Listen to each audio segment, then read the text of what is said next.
First thing ఏంటంటే కొంచెం బాధగా ఉంది ఈ రివ్యూ చెప్పడానికి. ఎందుకంటే సమాజానికి శంకర్ గారు ఆయన సినిమాల రూపంతో చక్కటి మెసేజ్లు అందించే, అంటే సమాజంలో ఉండే లోటుపాట్లను సినిమా రూపంలో చూపించే శంకర్ గారి సినిమా గురించి నేను నెగిటివ్ గా చెప్తా అన్నందుకు నేను నిజంగానే ఫీల్ అవుతాను నేను. బట్ కానీ మనం ఎప్పుడు జెన్యూన్ గా మాట్లాడుకుంటూ ఉంటాం కాబట్టి నేను వచ్చేసి జెన్యూన్ గా చెప్తా ఉన్నాను బ్రో. సో మూవీ ఎలా అంటే నాకైతే డిసప్పాయింట్ చేసింది అనమాట. రైటింగ్ కావచ్చు, ఆ స్క్రీన్ ప్లే కావచ్చు, ఆ ఎగ్జిక్యూషన్ కావచ్చు, మూవీ ప్రెజెంటేషన్ కావచ్చు, శంకర్ గారు ఫెయిల్ అయినారని నాకు అనిపించింది. ముఖ్యంగా గెటప్స్ బ్రో.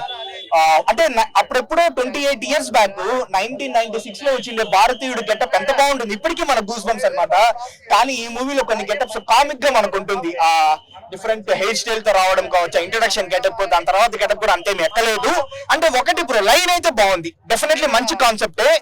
కరప్షన్ చేసే వాళ్ళు ఇంట్లో వాళ్ళైనా సరే, అంటే ఫ్యామిలీ మెంబర్స్ అయినా సరే, ఎవరైనా ఇప్పుడు అమ్మ నాన్న కావచ్చు, అక్క చెల్లెలు కావచ్చు, తమ్ముడు కావచ్చు, లేకపోతే బంధువులు కావచ్చు, ఫ్రెండ్స్ కావచ్చు, కరప్షన్ చేసే వాళ్ళు మన వాళ్ళైనా కూడా పట్టించండి. వాళ్ళు అక్రమంగా సంపాదించిన డబ్బుతో మనం తింటే మనకు అరగదు. వాళ్ళు అక్రమంగా సంపాదించిన డబ్బుతో మనకు దర్జాలు వద్దు. న్యాయంగా సంపాదించిన డబ్బుతోనే ఎంజాయ్ చేస్తాం మనము. ఆ లైన్ అయితే బాగానే ఉంది, కానీ ఎగ్జిక్యూషన్ అయితే నిజంగానే చాలా వరకు బోర్ కొట్టింది అనమాట. సెకండ్ హాఫ్ లో ఒక 2 సీన్లు బాగానే ఉంటుంది. అండ్ మూవీకి హైలైట్ ఏంటంటే, మూవీ తర్వాత భారతీయుడు 3 ట్రైలర్ కట్ వదులుతారు. సో అది బాగానే ఉంది. సో దీన్ని బట్టి నాకు అర్థమైంది ఏంటంటే, కమల్ హాసన్ గారు ఒక మాట అన్నారు కదా, భారతీయుడు 3 కోసమే నేను 2 ఒప్పుకున్నాను అన్నట్లు, అది నిజంగానే 3 బెటర్ గా ఉండబోతోందని నాకు అర్థమైంది. సమ్ 19th centuryలో, అంటే ఆ ఫ్రీడమ్ 1806 ఆ టైంలో జరిగేదాన్ని కూడా కొంచెం ఏదో చూపిస్తా అన్నట్లు భారతీయుడు 3లో తెలిపినారనమాట. సో ఓవరాల్ గా చెప్పాలంటే రఘుల్ప్రీత్ సింగ్ మూవీలో ఉంది కానీ, బట్ ఆ అమ్మాయి స్కోప్ ఏం పెద్దగా లేదు. అండ్ కాజల్ అగర్వాల్ అంతా సెకండ్ హాఫ్ లో వస్తుంది. సిద్ధార్థ్ గారు, కమల్ హాసన్ గారు ఉన్నారు. ఇద్దరు యాక్టింగ్ బాగుంది, సినిమాటోగ్రఫీ బాగుంది, ప్రొడక్షన్ వాల్యూస్ బాగుంది. ఒక 2-3 సీన్లు బాగున్నాయి, అంతేగాని remaining cinema not worthy. Music bro, మీరు మ్యూజిక్ అడిగినారు కాబట్టి ఒకటి చెప్తాను. నేను అనిరుద్ కి డైహార్డ్ ఫ్యాన్ అనమాట. నేను చాలా పెద్ద ఫ్యాన్ అనిరుద్ కి. సో అలాంటిది నాకు ఆ కంబ్యాక్ ఇండియన్ కాకుండా మిగతా సాంగ్స్ నాకేం పెద్దగా అనిపించలేదు అనమాట. నాకు తెలిసి అనిరుద్ మూవీస్ లో మ్యూజిక్ బాగాలేదు ఒక 2-3 మూవీస్ ఉంటాయి, దాంట్లో ఇదొకటే డెఫినెట్లీ వస్తుందని నేను చెప్తాను.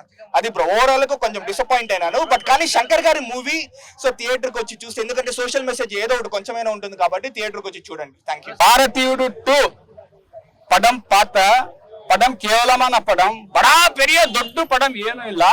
ఒరుదడి పాతం పోదు, ఒరుదడి పాతం మాది, మురుదడి పాతం మాదిరి ಇಲ್ಲ. అండ్ ఇంకో విషయం ఏంటంటే, సినిమాకి ప్లస్ పాయింట్ మన ఏఆర్ రెహమాన్ లేకపోవడం. ఒకవేళ ఏఆర్ రెహమాన్ ని తీసుకున్నట్లయితే 50-50 chances, either movie will gone highest peak or maybe not, I can't tell that. And ఇంకో విషయం ఏంటంటే ద మెయిన్ థింగ్ ఏంటంటే, ఆ మూవీకి సోర్స్ ఏంటంటే తల్లి క్యారెక్టర్ ఉంటుంది. తల్లి క్యారెక్టర్ చనిపోయిన తర్వాత ఒక ఎమోషన్ ఉంటుంది, చూసినావా? సిద్ధార్థ ఆ ఎమోషన్ క్యారీ చేయాల. ఫస్ట్ టైం నాకు సిద్ధార్థ కోపం వచ్చింది. అమ్మా ఇది కాదు కదా, ఆ మెయిన్ కథని అర్థం తిప్పేది అదే, అది సోర్స్. అండ్ ఇంకో విషయం ఏంటంటే, భారతీయుడు 2 కాక బ్యాక్ డ్రాప్ ఏంది అని అంటే, అవినీతి పైన పోరాడాలి అని అన్నప్పుడు మెంటల్ గా ప్రిపేర్ చేయాలి. జస్ట్ అదేదో రండి ఒక ఫ్లడ్ లాగా కాదు, మెంటల్ గా ప్రిపేర్ చేయకుండా యువత ఏం చేస్తుంది అంటే, తన ఇంట్లో వాళ్ళని పట్టించి తన ఫ్యామిలీ పర్యవసనాలకు ఏ విధంగా అయితే ఫినాన్షియల్ గా దెబ్బతింటుందో, దానివల్ల రియలైజ్ అవుతాడు సిద్ధార్థ్. రియలైజ్ అయ్యి ఏ విధంగా అయితే కమ్బ్యాక్ అని అంటాడో అదే విధంగా గోబ్యాక్ అని అంటాడు. అండ్ ఇంకో విషయం ఏంటంటే, కమ్బ్యాక్ ఇండియన్ అన్నప్పుడు ఒక ఎమోషన్, ఒక ఇది ఉండాలి, అది కొరవడింది cinema. This is the basic things. So దానికి వీళ్ళు ఏం చేశారంటే, దీన్ని ఫుల్ఫిల్ చేయాలని చెప్పేసి లాస్ట్ లో Part 3 ట్రైలర్ వదిలారు. అండ్ ఇంకోటి, మేకకి వేరే వేశారు. ఏం వేశారు? సేనాపతి అనే క్యారెక్టర్ వేరేశారు. కానీ Part 2లో సేనాపతి అనేటువంటి క్యారెక్టర్ అంతంతగానే ఉంది. Part 3లో అర్థమైందా? ద మెయిన్ థింగ్ Part 3లో అయితే ఉందా అప్పుడు ఉంటుంది సేనాపతి character.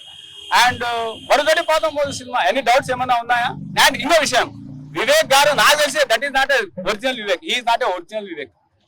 I think Shankar used artificial intelligence to get line for Vivek sir. ఆయనకు ట్రైబ్యూట్ ఏమంటారు అబ్బా, ఏదో అంటారు కదా తెలుగులో మర్చిపోయినా. సో కండోలెన్సెస్ అని ఆయన యొక్క అభిమానం పైన ఆర్టిఫిషియల్ ఇంటెలిజెన్స్ యూజ్ చేసి ముందుకు లాగారు ఆయన. అసలు లేకపోతే వివేక్ సార్ కామెడీ ఎట్లుంటుంది తెలుసా? విచిత్రంగా ఉంటుంది కామెడీ. జస్ట్ ఒక సీన్ లో ఏమో ఉన్నట్టున్నారు వివేక్, హాస్పిటల్ సీన్, మిగతా అంతా సీజేనే నాకు తెలిసి మాక్సిమం.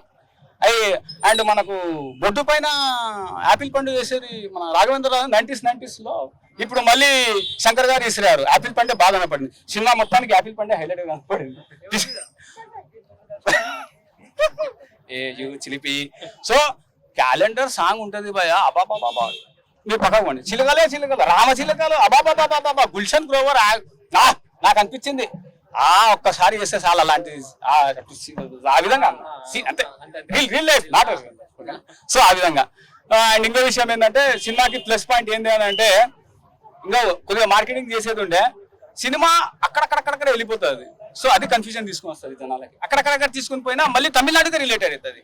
అలాంటప్పుడు తమిళనాడు నుంచే దాన్ని అక్కడ తిప్పింటే బాగుండేది. నాకు తెలిసి ఇంటర్వెల్ తర్వాత కథని ముందు పెట్టి ఇంటర్వెల్ కంటే ముందు కథని వెనుకలో పెట్టింటే కూడా కథ ఇంకోలాగా ఉండేది అని నా ఫీలింగ్. ఎందుకంటే నేను ప్రోడక్ట్ కొన్నా, కమల్ హాసన్ గారు ప్రోడక్ట్ అమ్మారు. Kamal Haasan use to sell Bharateeyudu 2 product. I purchase this. That's why నేను చెప్తున్నా రాజా. ఓకేనా? Cinema is good. ఒరుగడే పాత మాదిరి. హాయ్ హలో మెస్మరైజ్ చేసే మూవీ ముచ్చట్లు, రిలీజ్ అయిన వెంటనే రివ్యూస్, మీ అభిమాన తారల రియల్ స్టోరీస్, సినిమా సమాచారం ఏదైనా క్షణాల్లో మీ చెంతకు. మరింకెందుకు ఆలస్యం, యోయో సినీ టాకీస్ ని సబ్స్క్రైబ్ చేసుకోండి. హలో నోటిఫికేషన్ కోసం గంట కొట్టడం అస్సలు మర్చిపోకండి.